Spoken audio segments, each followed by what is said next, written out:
Hi, everyone. Welcome. Thank you for joining us for this November edition of Idoni's Talks. If it's your first time around, hi, I'm Meline. I'm the founder of Idoni, which is a community connecting journalists and agents of change who are working on conflict, whether it's social or armed. And we do our very best to create safe spaces and interesting conversations between different agents with the goal to foster better, more accurate journalism that is constructive and inclusive.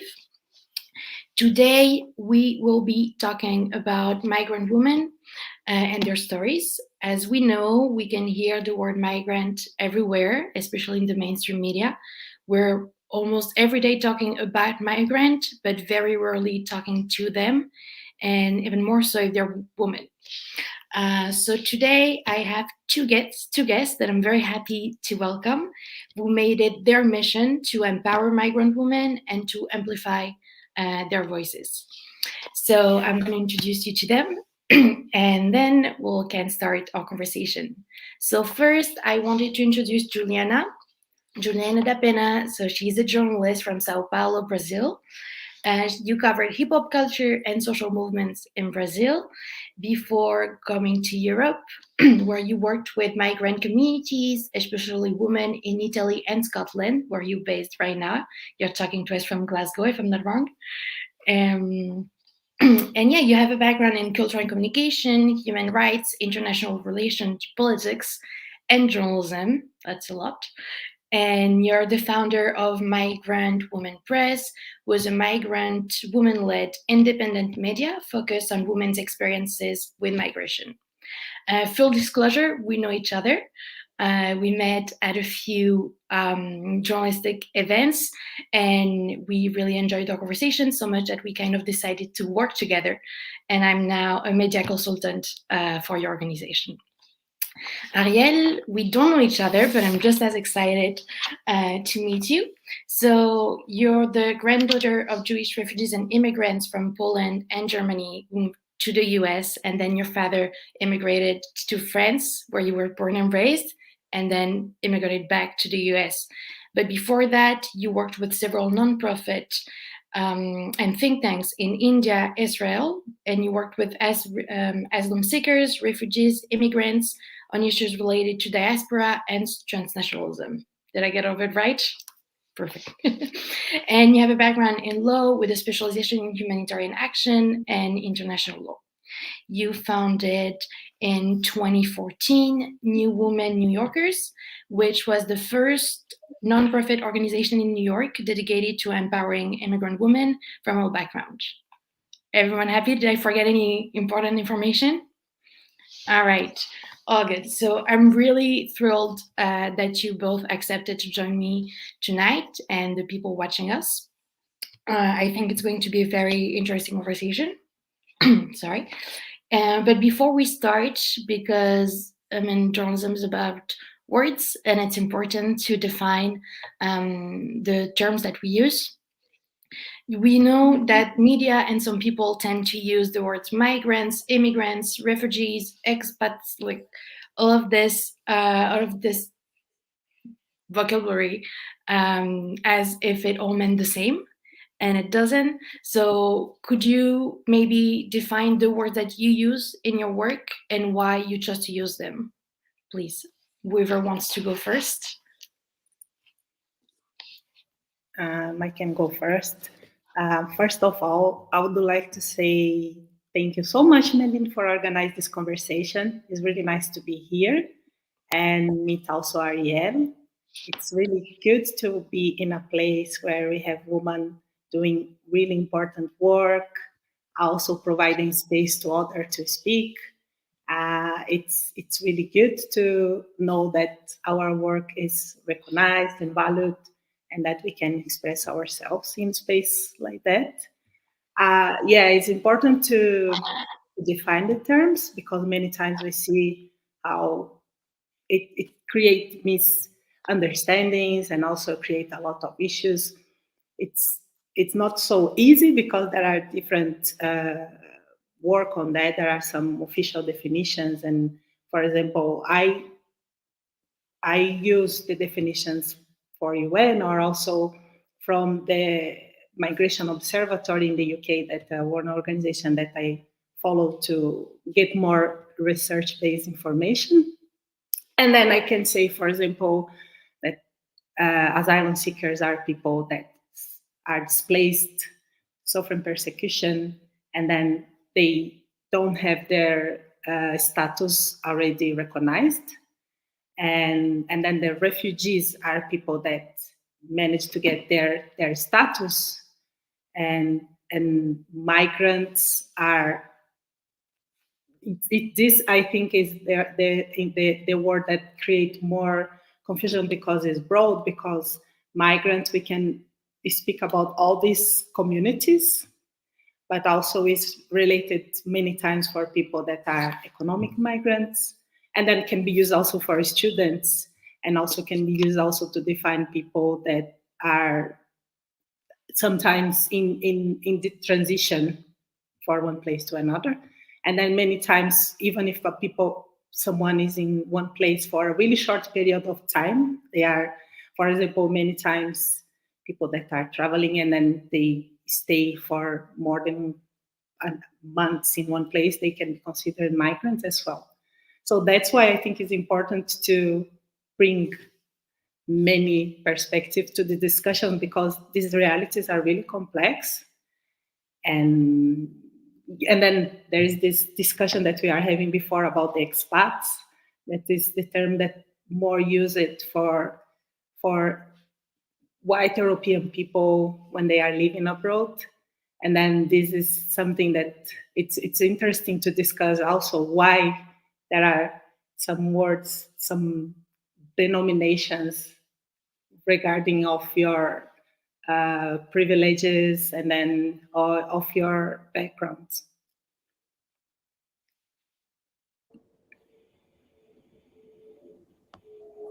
Meline, you are mute. You're on mute. We couldn't hear you. I am on mute now. I was just saying that we are going back to this point about expat and how the way people talk about you as someone moving around the world is going to be different based on where you're from, but also mainly what you look like and what's the color of your skin. Arielle, do you want to complete? Because I know you use the word immigrant in your description and in your word. I think, I mean, a little bit similarly to what Juliana pointed out, we really wanted at Women New Yorkers to use a term that was as broad and inclusive as possible, because the vision was really to serve women in New York City, because we're a New York City-based organization, but coming from a foreign country, born outside of the United States, and coming to build a new life in New York City. But we didn't want to we didn't want to exclude people based on their legal status, for example. We also didn't want to exclude people based on certain reasons that they came here in the first place. So we really wanted to look at immigrants broadly, which includes also refugees, asylum seekers, expats. Also, even though people sometimes do not perceive themselves as immigrants, for us at Women New Yorkers, they are immigrants. So really, yeah, that was the idea, as inclusive and broad as possible, so that we could serve women born outside of the United States coming to build a new life here. Great. Well, thank you. I think now everyone knows what we're talking about and what we mean when we're using those terms. So as you're here and already talking, Arielle, maybe can you tell us a bit more about, like, you started with explaining why you use this specific word, but how it started, why made you think that your organization was needed, and then also then explain a bit what your organization is actually doing to empower those women. Yeah, definitely. And feel free to cut me off if I, go off the rail. I, really, I'm connected personally closely to immigration, as you mentioned, through my family story. I mean, my grandparents, but also my father, my mother, and a lot of other people in my family were refugees or immigrants, immigrated to different places for different reasons, sometimes because they didn't have a choice, sometimes because they were looking for better opportunities. And I really grew up with all of these stories. I think when I was young, I didn't really get the hard parts of these stories, and people didn't always share with us the hard parts of these stories. But as I grew up, I started understanding a little bit better, really, why my grandparents had to come to the United States just on the eve of the Second World War. And then, why my mother came in the 70s.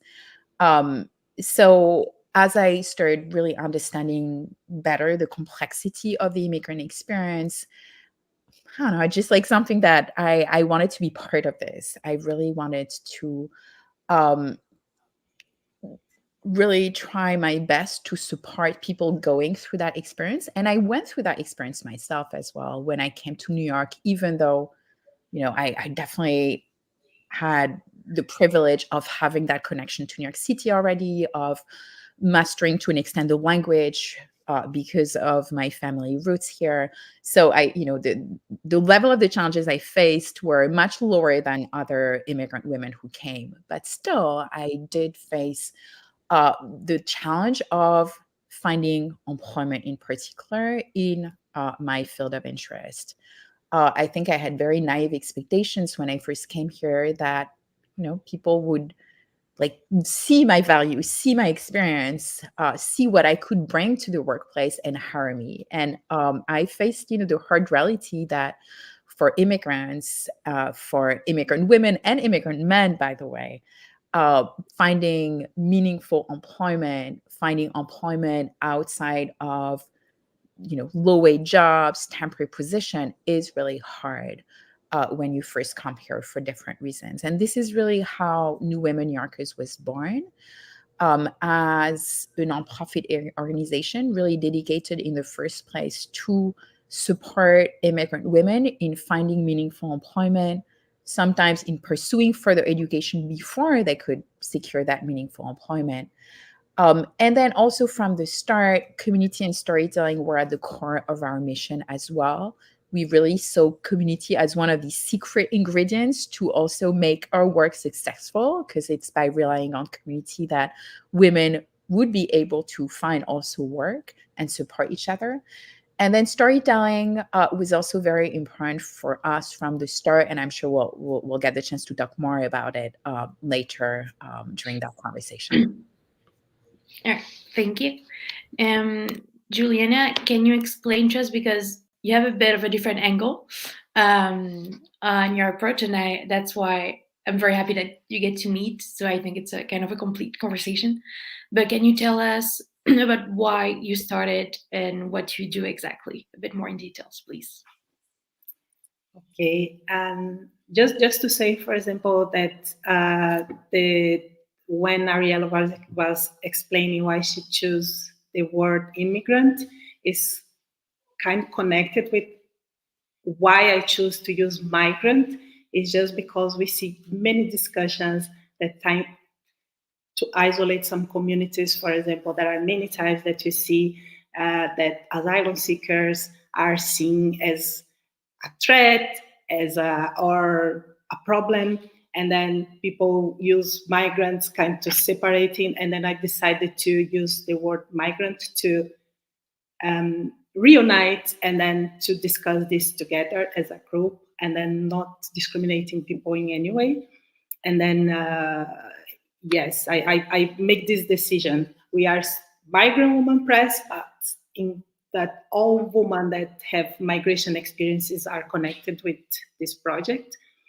And then I started, it's connected with my personal experiences as a migrant. And I was a journalist. And then I started to face a lot of barriers when I left my country to find employment in the journalism industry. And then I started to work in projects, meeting many women that in different areas were facing similar issues. And then I thought that was really important to create a platform where all these stories can be heard. And also, I think the narratives about the migration experiences were not fair. I started to realize that all these experiences that we are discussing, all these complexities, were not covered. And then I thought, okay, I can use my skills to start this work. I started by my own, writing this like a blog, and then I realized that it could be a platform connecting other women that wanted also to change these narratives, that wanted to bring more diverse voices to the media. And then now this is our mission now, that is connect women that wanted to write about these topics, that wanted to bring redefine migration narratives in the media, and also bring more diverse voices to the media. Thank you.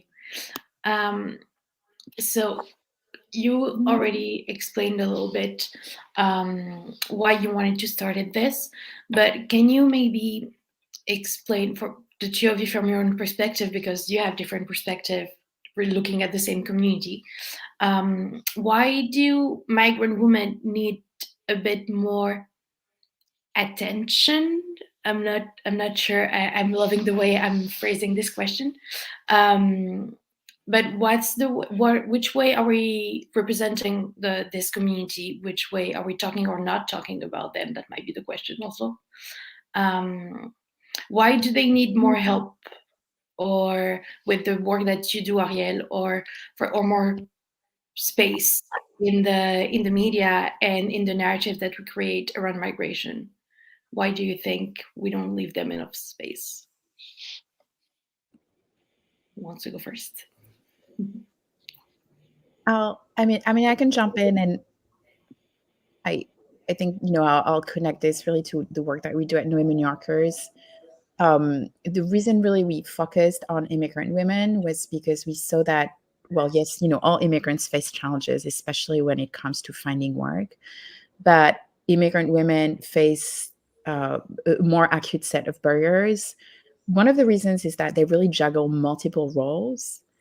Often women do remain the primary caregivers in their family in particular. And when I say caregivers, I mean for their children, but also for their older relatives, family members. It's very often still on women's shoulders that this falls.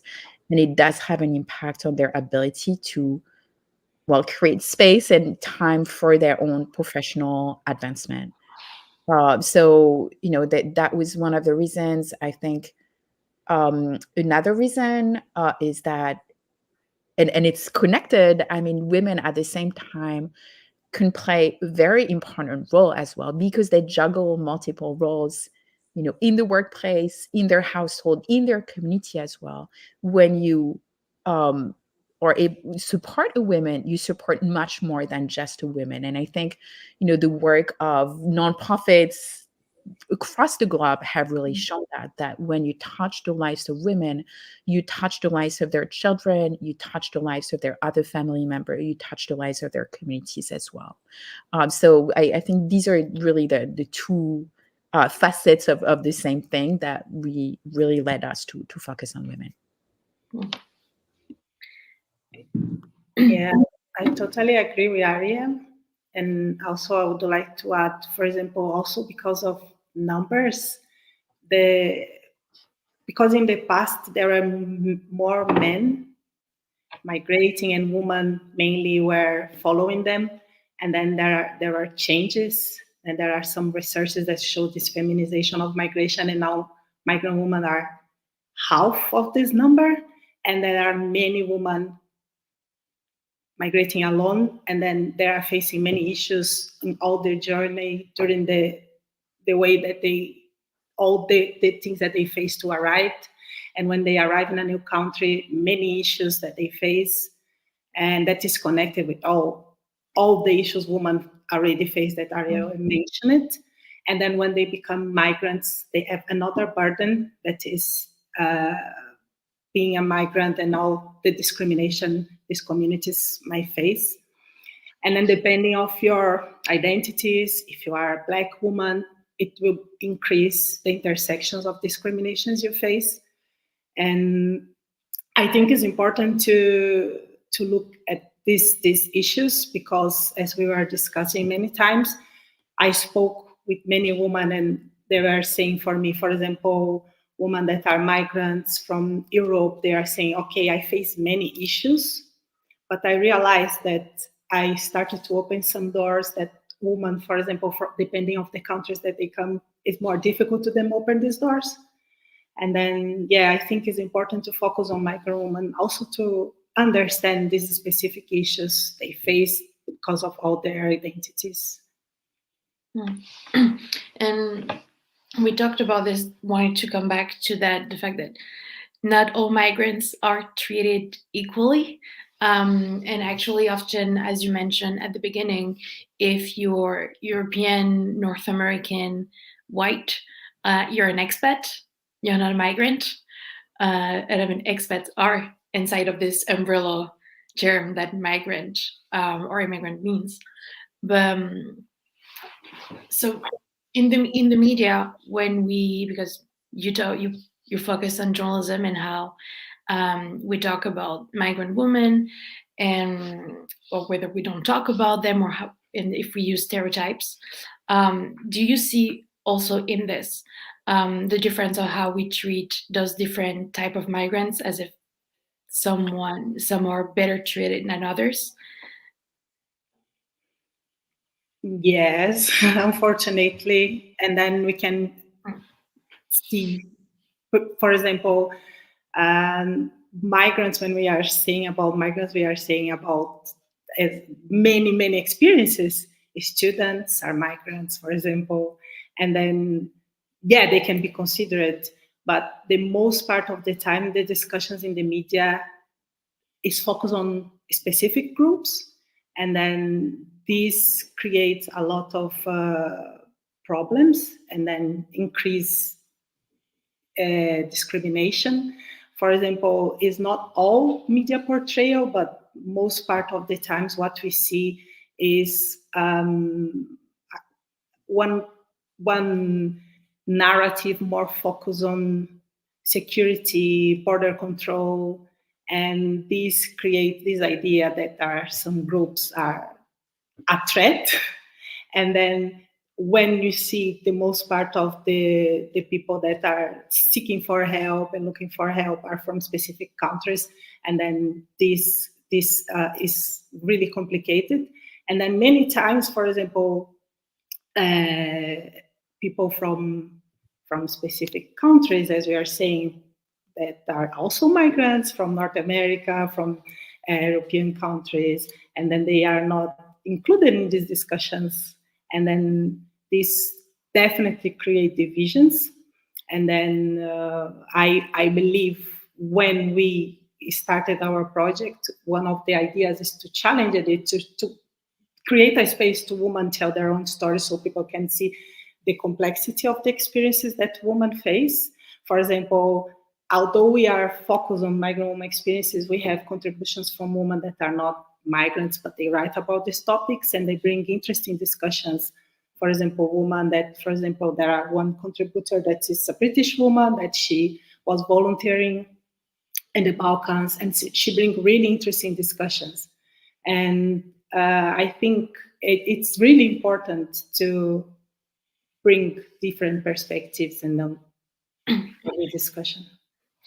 And also giving a voice, I mean, not giving a voice because everybody has a voice, but giving a space to women to tell their own stories, because like the narrative that we have is also about victimization. Those people are victim of history, as if they had no impact on society, as if the only thing they were is victims, which is not helping. So can you tell us maybe a bit more how developing those different narratives with different women with different stories, how are you helping to kind of show that maybe you were a victim at one point, and you don't have to be a victim to be a migrant also, but even if you were in your story, it's not the only thing that defines you, and it's not the only, maybe not the main thing that people should remember about you?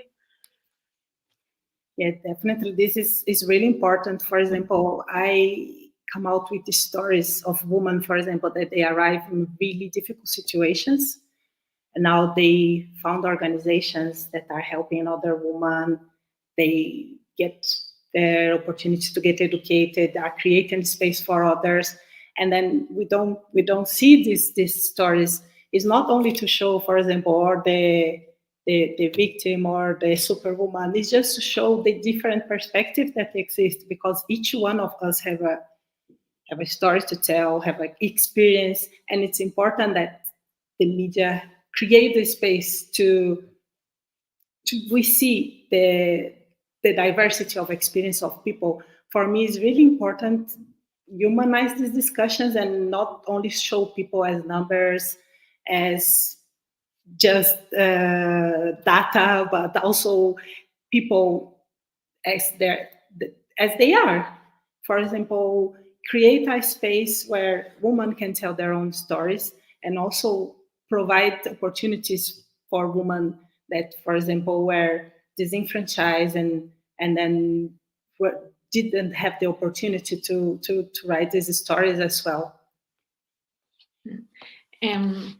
Arielle, the way we portray people has an impact on the way societies see them and is receiving them. So maybe, do you see the results of this covering having an impact on, people having difficulty to get access to work, access to different studies, and all this? Because as journalists, we influence public opinion. So yeah, and I just want to, because I mean, all of the points that you both made now, I think are so important. Thinking about media representation of women, and I'm thinking about the US context in particular, even though I'm originally from France, I just, follow now primarily US media. But I do want to say that, and also coming back to your initial question, Milene, where you say, different groups of women, of immigrant women, are going to be portrayed differently. I think you really see that in the US media, where you're going to have success stories of white European immigrants being relayed, whereas the stories of women coming from other areas of the world, women of color, are going to be much more passive stories, victimization stories. So you really see this kind of, breakdown. And obviously there are also organizations in the US that are pushing back against that, right? That are trying to bring really these stories and these voices of women who are traditionally like underheard. So there is this pushback, but still, I think you can really see that there are clear differences between the way certain immigrants are portrayed compared to other. And we've seen that even more so in the election campaign that we had back in 2015-16. We're seeing this now again because we're entering an election campaign year. And, this is really the reason that at New Women Yorkers, we started to think about, okay, how can we actually create a space where we bring these stories of the women that we serve, where we go beyond, like Juliana was saying, we go beyond facts and data, and we really humanize the space with these real stories of real people. And really, women who, yes, are facing challenges, but they're not passive, they're not victims, they're, actors of their own destiny in so many ways. And, these stories really show that. And these women are contributing their talents, their voices, so many things to the society, the economy here. So this is really what we wanted to show at New Women Yorkers, because yes, the portrayal that we have of immigrant women in the media have a lot of impact, both on the women themselves, on their communities, and also on other people. For us at Women Yorkers, we really thought, okay, we want to reach out to those people who are not connected to immigration. We want to reach out to those non-immigrant New Yorkers and other non-immigrant Americans, for them to understand the immigrant experience with much more nuance, to start seeing these immigrants as real people with also their challenges, but also their ways to contribute. Because if you don't see that, then, well, you get into the kind of very violent, hostile discourse and actions that we've been seeing in the United States over the past few years, with disastrous consequences. And then, for the women themselves, Well, I think we can all there is really this importance of having also role models. So if immigrant women only see stories of other immigrant women who are portrayed as victims, this is how they will start perceiving themselves as well. And this is no one wants to see that happen, and we want actually inspiring stories, because there is so many inspiring stories out there that can support immigrant women in their journey as they face challenges and as they move forward. And how you do connect to those people who have no experiences with immigration from themselves or family, and how do you make those two groups meet, exchange? What's happening there? I mean, it's really hard. It's a work in progress, really, because yeah, we have several storytelling initiatives that we've been putting into place, both oral storytelling, written storytelling. So program through which our community members learn the art of storytelling, but then get access to a space where they can share their stories. And we put out events um, to reach out to a diverse audience. So, just to give you an example, our project Real People, Real Lives, which is one of our key storytelling initiatives, and we've had several editions of it. We have shown it in very various spaces in New York. We have shown it at the Queen's Museum for a Can couple you of explain a years. bit what's the project? Because I researched it getting ready for this event, but for the people who didn't. So really, it's about portraying the stories of immigrant women from diverse backgrounds, and we had several editions. Our first edition, well, our second edition, which was done at the Queen's Museum, it was both photographs of women in urban environments and then their written stories, their testimonials that we collected. The last edition, which was done during the pandemic, we wanted to keep everyone safe, so we did something different. We interviewed people online, and then we built a podcast. And we have 12 episodes, 12 different women telling their stories through that podcast. Um, in terms, we're really trying to, the key there is bring these projects to audiences outside of our supporter base, right? Because our supporter base are already people who are friendly to what we do, who are advocates often of our cause. So we wanted to reach out to others as well. And I think, with What People Realize, what we did is we not only showed our projects we showed it in a bar in Bushwick, which is a very liberal neighborhood in Brooklyn. We showed it at the Queen's Museum, which is in the middle of immigrant neighborhoods, but we also showed it in corporate spaces through our corporate partners. And there we reached out to people who are not necessarily connected to the immigrant experience in any way, not necessarily friendly. So this is what we try to do. Our podcast was also a way to really reach, have a wider net of people we could reach out to as well. Very accessible, not New York City based, but really available online for anyone who could listen to. Um, I'll just say one last thing. And this, it's not exactly about storytelling, but I think it's connected to an extent. We always work in partnership with other organization. And I remember once we did offer a workshop, one of our job readiness workshop for the clients of another organization in upstate New York. Um, not for immigrant women, for low income white women who are living in these areas. And we brought in some of our community members as well. And the two groups connected. The two groups really understood, oh, yes, we have actually challenges in common and we can see the other side in a different way. So obviously it was done in a very, very small scale, but I think this is also important, like creating opportunities really for people who see each other through a very narrow perspective, to start widening their perspective by actually interacting in person. I think I really like this project. I hope one day I can see it in person if you do another exhibition. So did you encounter some resistance from the women to share their stories? And I mean, maybe Juliana too, even though I'm guessing women tend to come to you to tell you their story, Juliana. But Arielle, if you ask them, are they happy or uncomfortable sharing the stories?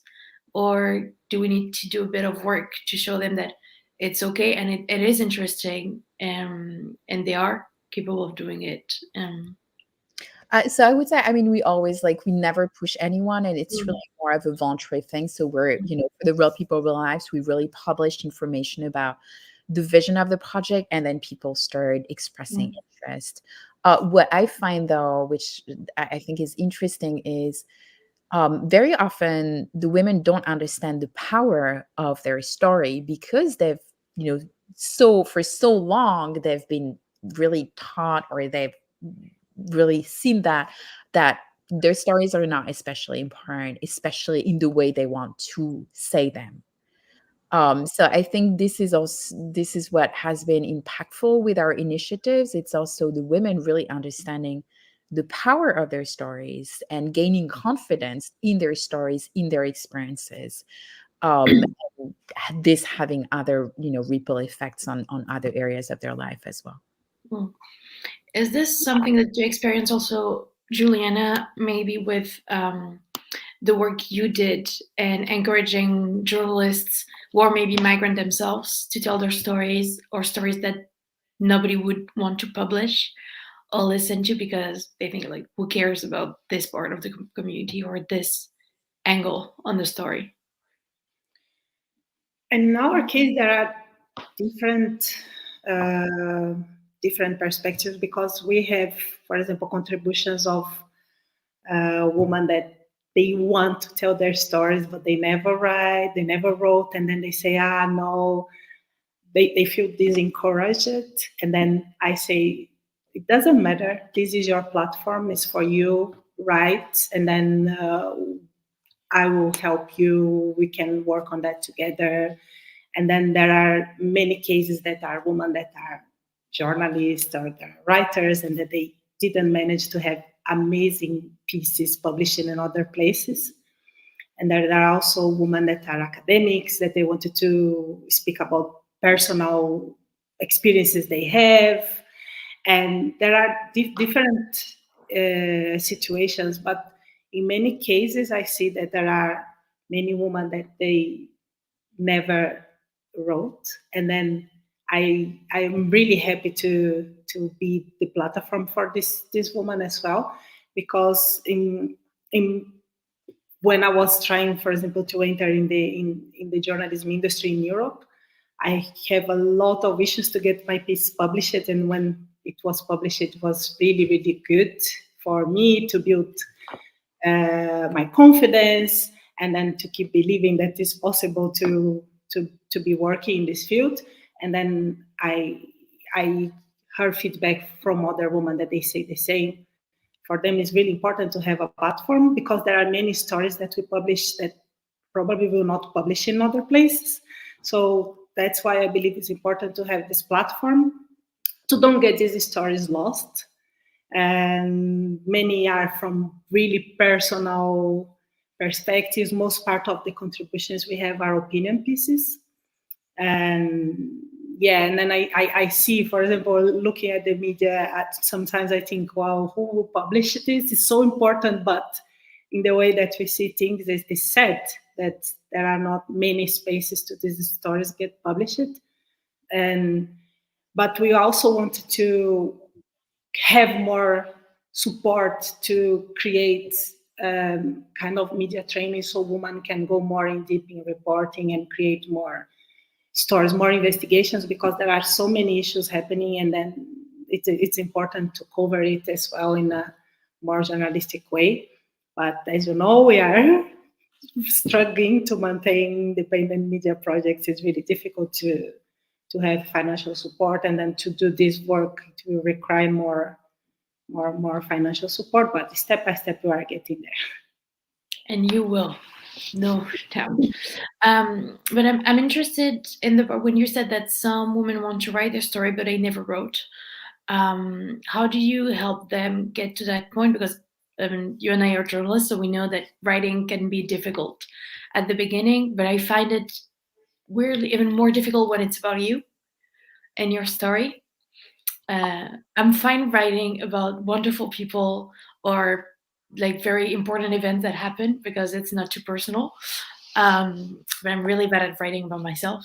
So how do you help them? Yeah, take that step and find the confidence to do it. Yeah, it's interesting, and then not.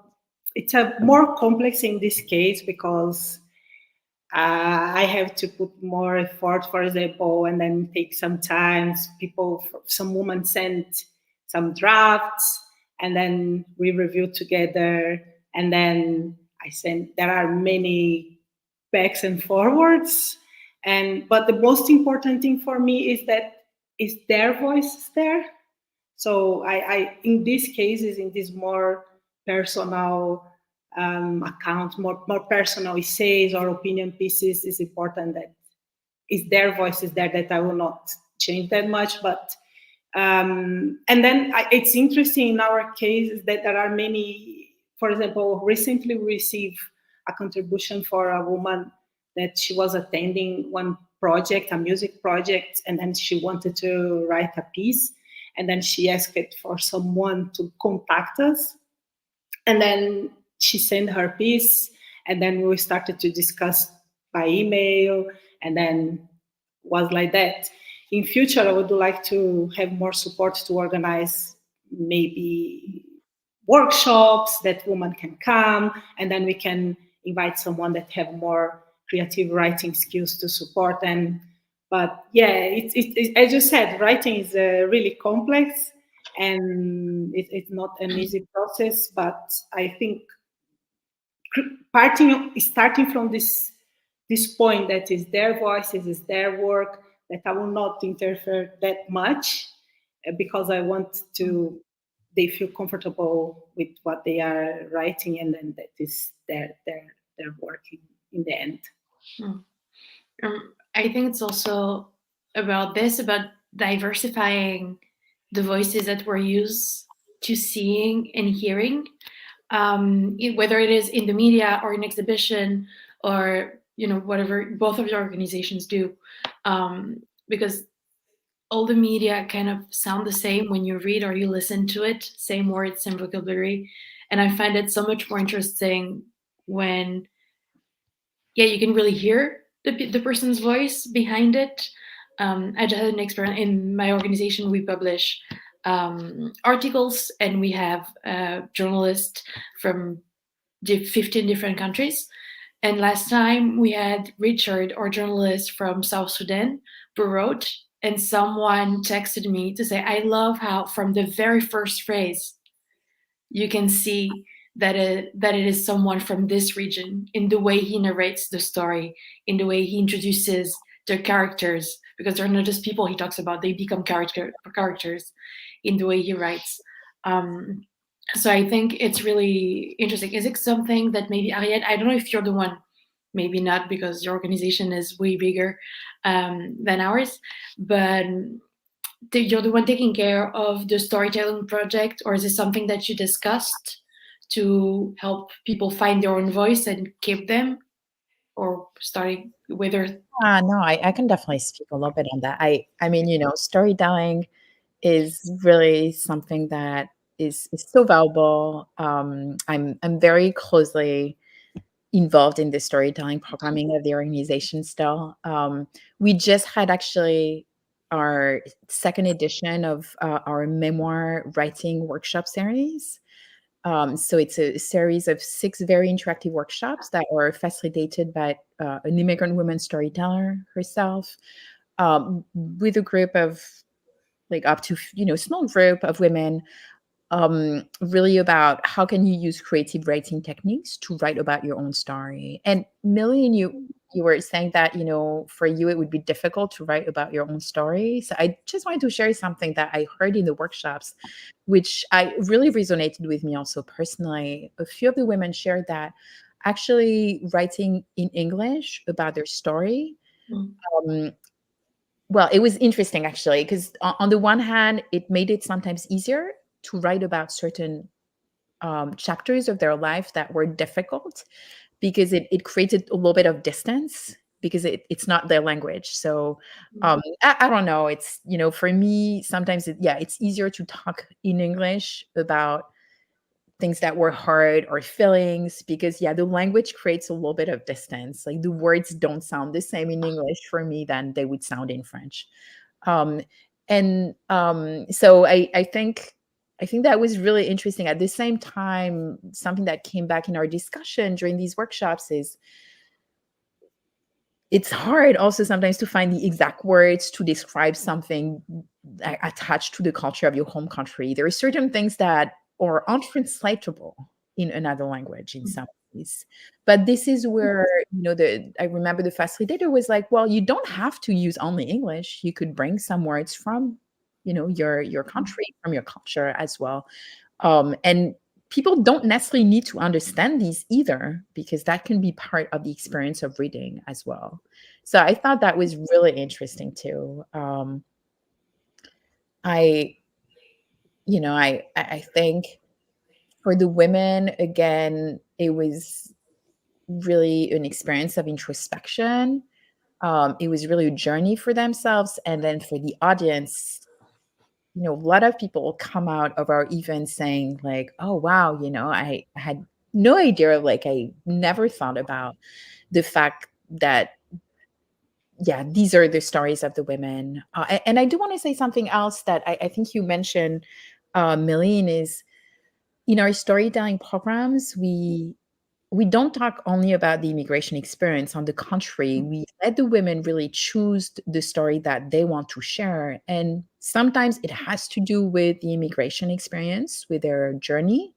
Sometimes it has to do about the reasons they are leaving their home country and what they feel. But sometimes it has nothing to do with that, because they're they're immigrants, they're women, but they're also much more than this. There are individuals with their interests and passions, like, everyone. So I think it's also interesting to go beyond sharing only immigrant women stories, but also sharing just stories of immigrant women, per se. Do you want to say anything else, Juliana? I see you say yes or just. No, it's really interesting what Arielle was saying. This, especially this part, because many times, for example, women bring really interesting stories from this personal experiences, and then yeah, I am really really amazed about the many stories that they send, because most part of the time Migrant Women Press, the contributions come randomly. Women just send us, we create some calls, but most part of the times the contributions come because they say, look, I have this piece, I want to get published, and then I need to correct, because I said that the woman they never wrote, but to be more precise, they never get published, because many of them said, I have many things here that, but they were not so confident, because many times they sent to places and they didn't manage to get it published. And in this case, yes, they have skills, and then they just need an opportunity or a platform to publish these articles. Oh, well, that takes me perfectly to the last questions I had, because we're almost to the end of the hour, and we have one question, and maybe we'll have more from the people watching us. Yes, so both, because I think you're both able to speak on that topic, but because I don't focus on journalism to have an impact on society. So, what would be your advice to journalists or maybe editors, people in with a decision power in the news media, to better report about migrant women, but also how to talk to them, because that's also a good thing when you talk about someone. Go to the source, check to them, or make it more make it easier for them to actually write their own stories. What would advice to better? Yeah, I think it would be nice to, yeah, now I think there are more work on that. There are some organizations, for example, creating guidelines where you can report better on migrant communities, use sensitive language and also to humanize these discussions.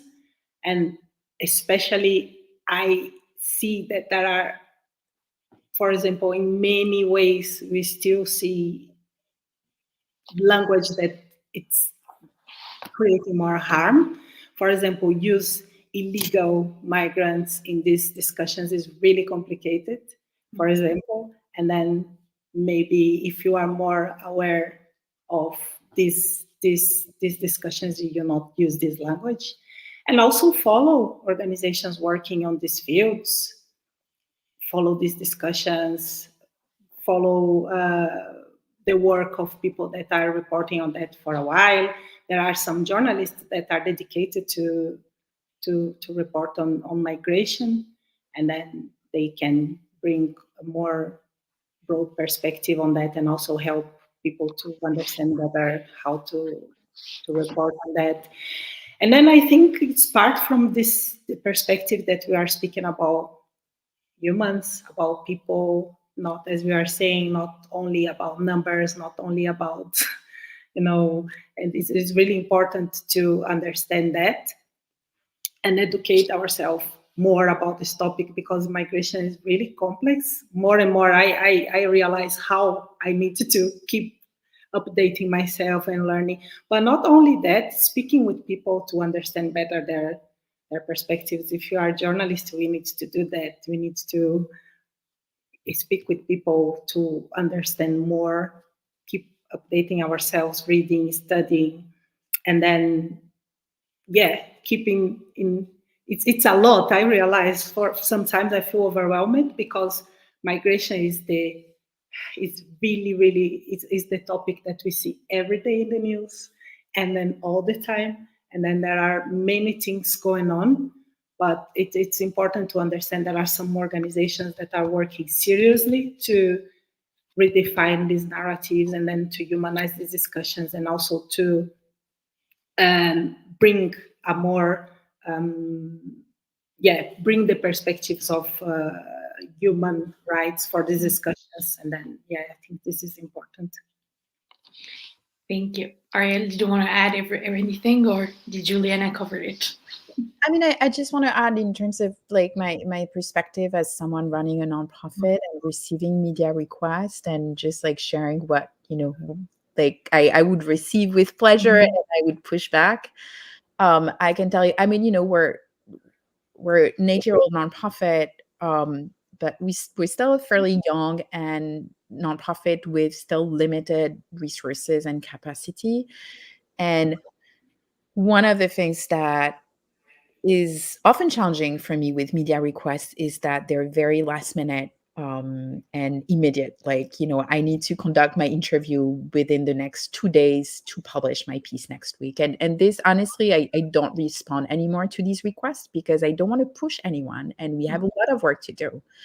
The other thing is, sometimes I get media requests where I really don't feel that the person is interested in hearing the stories of the women we serve. They're just interested about a good story. Often these come during news cycle when there is a lot of attention about immigrant women. And same, like these requests, I'm very protective of the women we serve. And So I want to make sure that the journalists are here to really listen to the stories of these women, and not just to have their specific questions and narrative brought forward. So again, this is my own way of receiving media requests, but I'm sure there are other nonprofits as well that are approaching this in a similar way. Even so, yes, media is very important to build awareness about the work we do. Media is really important to bring forward these stories of immigrant women, but not at all cost. And, for me, I always bring it back to our mission and our capacity as well.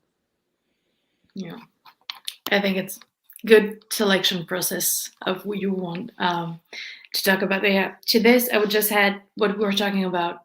Like, it's okay for all voices not to be, standardized and look the same and sound the same, and bring them into the newsroom.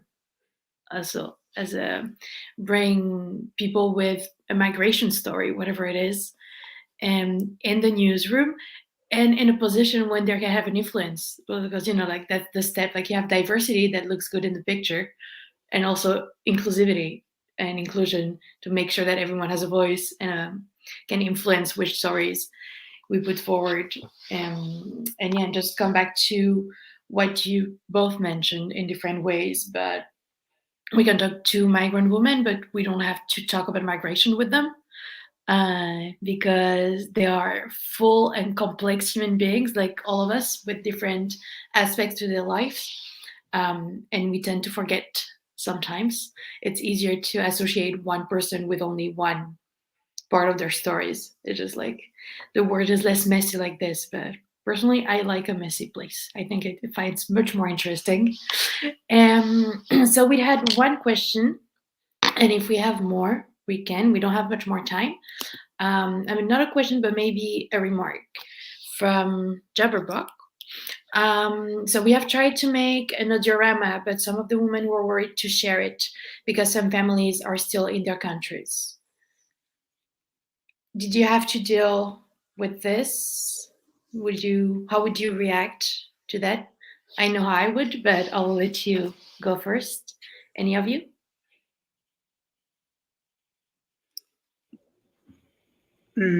I would say that if for them it's not possible to, if they are worried, if they are not comfortable, there is no point, because it's their safety first, their family safety first. And then all the time, for example, when I will interview women all the time, from the beginning, I tell them, look, anytime that you don't feel comfortable, you can stop. You share how you feel comfortable to share, because it's your story, it's your experience. And then it's really important to their safety first, and also how they feel about it. And in my approach is to first of all see if the woman is happy, safe, and then if they wanted to share, okay. If not, there is no story. Yeah, I think just to add on this, because here we're talking about physical safety, but I think mental safety is also really important. And one of the things we tell women at the beginning of every storytelling initiative we do, we tell them, no, share about your scars, not about your open wounds, because we don't want to trigger anything that will be unsafe for you and from your families as well. So there will be a right time for you to share that story if it's important for you, but yeah, don't share about any open wounds if you feel that you're not ready for it, right? Yeah, couldn't agree more. Same as a journalist, so wasn't to do audio drama, but I've been in this situation, and I wouldn't force someone or push someone. I'm not saying that the person who commented forced people, but yeah, what the way I do, because I focus on conflict, so I have to talk with people, and sometimes it might be dangerous. I try to make it as clear as possible of what the consequences of sharing the story could be, and I make it very clear that with internet, I'm not sure where the story will end up, and that I can do this and this and this to protect their identity, and but it can only go so far. So, and then I'm decide. So yeah, keeping a open conversation about this, and yeah, like no story is worth the life of a source or of someone. That's a no go for me. And I think we all agree. So it doesn't look like we have more question or remarks. Is there anything else you want to say to conclude? Something that was important and we didn't get to it? Other important information about the organization, whatever. I mean, I just want to say thank you for having me, Millie, and it was, I was really happy also to learn about Juliana's organization. So I think these spaces are also important, and I well I'm looking forward to seeing other programming like that in the future. But thank you so much. Well, thank you. Yeah, I just want to say thank you as well. And it was really interesting to about Arielle journey and the organization story, and also your questions were really interesting, Meline. And yes, let's hope that you will keep going with this work, because I'm following the previous discussions and it's getting really interesting, these events. So good. Thank you for providing this space. Well, very happy to. Couldn't do it if you didn't want to talk to me. So thank you to you. I am right now sharing in the comments. So Idoni's social media website. We just launched our newsletter. So now you have to wait for the December edition because the November one already went out. But it's really good. We're sharing each month different resources that you might not have found out by yourself. So they can be books, podcasts, series, or academic articles, many different things, just to try to make sense of everything happening all around, and to brought to your attention topic that you might not have seen enough. And also all the contacts and websites of Migrant Women Press and New Women New Yorkers. So you can go follow the work that our guests do and get in touch if you think that might be interesting for you. But yeah, thank you for showing up tonight. We won't have an event in December because I think everyone is already busy enough at the end of the year. But we'll be back with something in January. So if you want to stay tuned, you have to follow us. You have a really good night, and I'll see you next time. Bye bye. Bye.